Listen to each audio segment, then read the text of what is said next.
नमस्कार प्रेक्षकांनो, सावळ्याची जणू सावली या मालिकेत आपल्याला जबरदस्त ट्विस्ट पाहायला मिळणार आहे।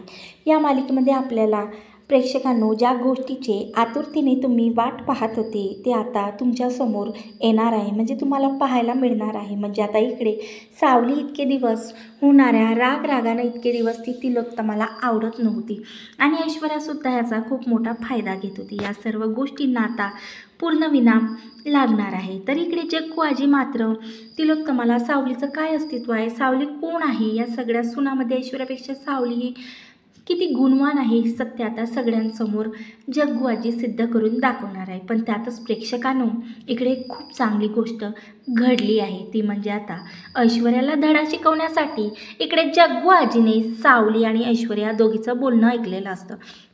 त्यामुळे जग्गू आजीसमोर इकडे सारंग आणि सावली या दोघांच्या नात्याचं सत्य हे समोर आलेलं असतं, म्हणजे की ते नवरा बायको आहेत हे जग्गू आजीला कळालेलं असतं। तर आता तिलोत्तमा ह्याबद्दल जग्गू आजीला काय सांगणार आहे आणि सारंगसुद्धा कशा प्रकारे सावलीला जग्गू आजीसमोर आणणार आहे आणि जग्गू आजीला लग्नाला सारंगने म्हणजे तिलोत्तमाने बोलावलेलं नाही हे सुद्धा सांगणार आहे। तर हे पाहणं खूप इंटरेस्टिंग आहे, म्हणून हा एपिसोड शेवटपर्यंत पहा। आणि आता इकडे जग्गू आजी कशा प्रकारे तिलोत्तमासमोर येणार आणि सावली कशा प्रकारे सून म्हणून स्वीकारणार, जग्गू आजी नक्की सावली किती चांगली सून आहे हे तिलोत्तमासमोर कसं आणणार हे आपण पाहणारच आहोत। त्यासाठी व्हिडिओ शेवटपर्यंत पहा।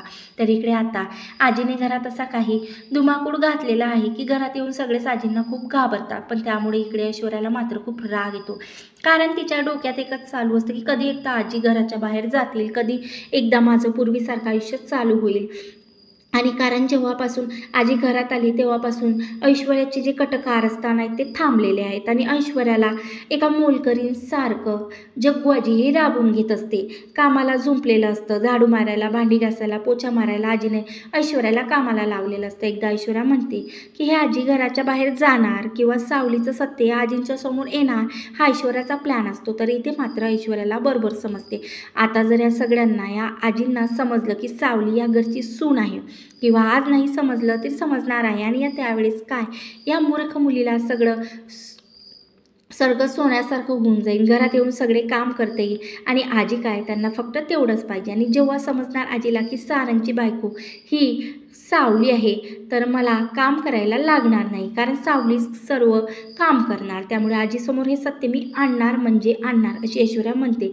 घरातील कामं करा, सगळी स्वच्छता करा, नीटनेटके ठेवा, एवढंच ती जग्गू आजीचं सतत चालू असते आणि ती मूर्ख मुलगी अगदी त्यात सूट होते। मग काय परत त्यांना इम्प्रेस करायला जाणार आणि ह्याचाच विचार करते ना आता खूप मोठं पाऊल उचललेलं असतं। तर इकडे आता बिचारी सावली ही बाहेर अंगणामध्ये तुळशीची पूजा करत असते आणि त्यातच वेळेला ऐश्वर्या तिच्याकडे येते आणि ऐश्वर्या अशी काही इकडे सावलीला बोलायला लागते। सावली बिचारी समजत नाही की नक्की ही ऐश्वर्या अशी का आपल्याला बोलते, का जेव्हा पाहिलं तेव्हा ओरडतच असते, कारण असं अचानक आता मी त्यांना आजींच्या समोरही गेले नाही तरीही मला का बोलते ती विचारते। ऐश्वर्या मॅडम का बोलताय, मी आजीच्या समोर नाही गेलेली तरीसुद्धा तुम्ही मला का ओरडता, मी त्यांना फक्त पाहिलं, माझी आणि त्यांची भेटही झालेली नाही, अगदी त्या माझ्याशी कधी बोलल्या नाही किंवा मी त्यांच्याशी कधी बोलली नाही तरीसुद्धा तुम्ही मला असं का बोलता, मी असं का करेल। पण इकडे ऐश्वर्या हे थांबतच नाही, नुसतं बडबड करत असते आणि ती सुनावत असते की तू प्रत्येकाला असं गुंडाळायचा प्रयत्न करते ना, अगदी खूप चांगलं करते,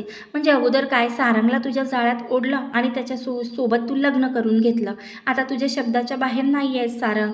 मग प्रेक्षकांनो आता म्हणजे आता या आजी म्हणजे जग्गू आजी आल्याचं ना, पण त्यानंतरही तुझ्यामध्ये करायला बघतेस ना, हो तसंच करायला ना, जग्गू आजीला तुझ्या साईडला ओढून हे सर्व घरातले लोक तुझ्या इशाऱ्यावरती नाचले पाहिजे असंच तुला वाटते ना, असं ऐश्वर्या सावलीला बोलते। आता त्यानंतर मग त्यांना इम्प्रेस करणार, मग ते सगळे तुझं ऐकणार आणि मग काय त्यांची लाडकी सून बनणार, लाडकी नात सून। आता मात्र इकडे सावली म्हणत असते ऐश्वर्या मॅडम तुमचं हे असं बोलणं थांबवा, आता हे सगळं कारण मला असं काही करायचं नाही आहे आणि माझ्या मनात तर मुळीचंच नसतं, तुम्ही का असं बोलता। पण प्रेक्षकांनो हे ऐश्वर्या कुठे थांबत नाही, ती नुसतं सावलीला ओढत असते, ती मात्र खूप सावलीला बोलत असते। तर तुझा हा साधा बोळा चेहरा ना माझ्यासमोर तू आणू नको,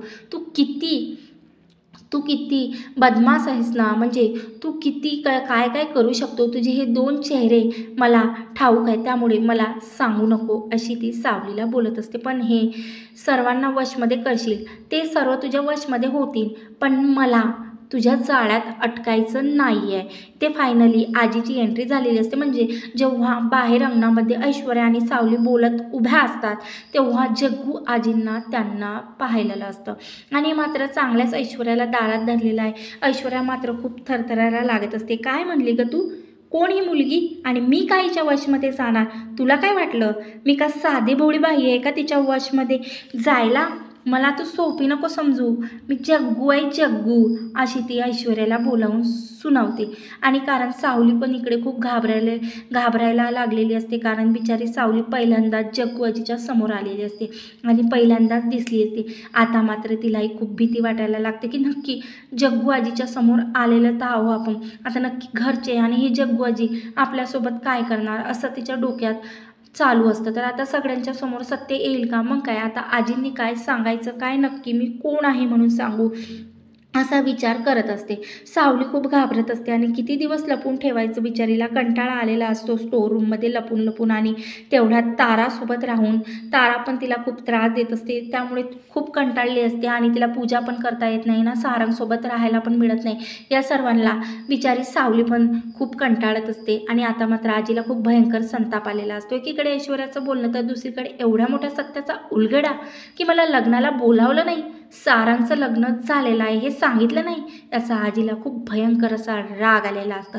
तर आता एक सावलीचं सत्य समोर येणारच होतं, पण आता थोडा वेळ होतो. पण अचानक आजी बाहेर आल्यामुळे या दोघींच्या बोलण्यामुळे फायनली सावली आणि सारंग नवरा बायको आहे, यांचं लग्न काही दिवसांपूर्वीच झालं हे आजीला सत्य समोर आलेलं आहे. म्हणजे जग्गू आजीच्या समोर हे सत्य आलेलं आहे.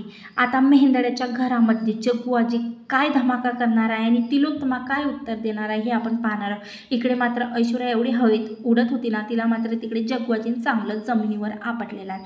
तिला खूप मोठी भयानक शिक्षा केली आहे. जेव्हापासून जग्गू आजीची एंट्री झाली तेव्हापासून ऐश्वर्याचा मात्र खूप संताप होत आहे, कारण प्रत्येक वेळेस आजी तिला असं काही कामाला झुंपत असते, कारण लावून कधी लादी पुसायला, तर आता दोघींना मात्र खूप लाड करणार, कारण आतापर्यंत या आजींना माहीतच नव्हतं की नक्की सावली तरी कोण आहे. तर आता आजीला माहिती पडलेलं आहे, तर मात्र खूप सगळ्यांना भीती वाटायला लागते. आजी खूप जोरात ओरडते आणि सर्वांना हॉलमध्ये एकत्र यायला सांगते. कोणाला काय बोलावं काही कळत नाही. प्लस त्यात आता तिथे नसते, आता तारा आणि सोहमचं सत्य आणखीन जग्गू आजीसमोर आलेलं नसतं. सावली तिथे गेलेली असते. आता सावली तर सगळ्यांना उभी राहिलेली आहे. बिचाऱ्यांना समजतच नाही की काय सांगू. आणि तिलोत्तमा तर ततच करत उभी असते जग्गू आजीसमोर, कारण की जग्गू आजीसमोर बोलायची कोणाचीही हिंमत त्या घरामध्ये नसते, कारण प्रत्येक वेळेस जग्गू आजी अचानक कुठेही टपकते आणि मग काय बिचारी सावली इकडे तिकडे लपते. तर आता जग्गू आजीला तिलोत्तमा काय उत्तर देणार आहे आणि सावली हे नवरा बायको आहेत हे सत्य जग्गू आजीसमोर आलेलं आहे. म्हणून आता पुढील एपिसोडमध्ये जग्गू आजी मेहेंदड्याच्या घरामध्ये काय धमाका करणार आहे हे पाहणंसुद्धा इंटरेस्टिंग तेवढंच रंजक ठरणार आहे प्रेक्षकांनो. म्हणून तुम्ही माझ्या चॅनलवरती नवीन असाल, सबस्क्राईब केलं नसेल तर प्लीज सबस्क्राईब करा. व्हिडिओ आवडल्यास लाईक शेअर करा. धन्यवाद. जय गजानन माऊली.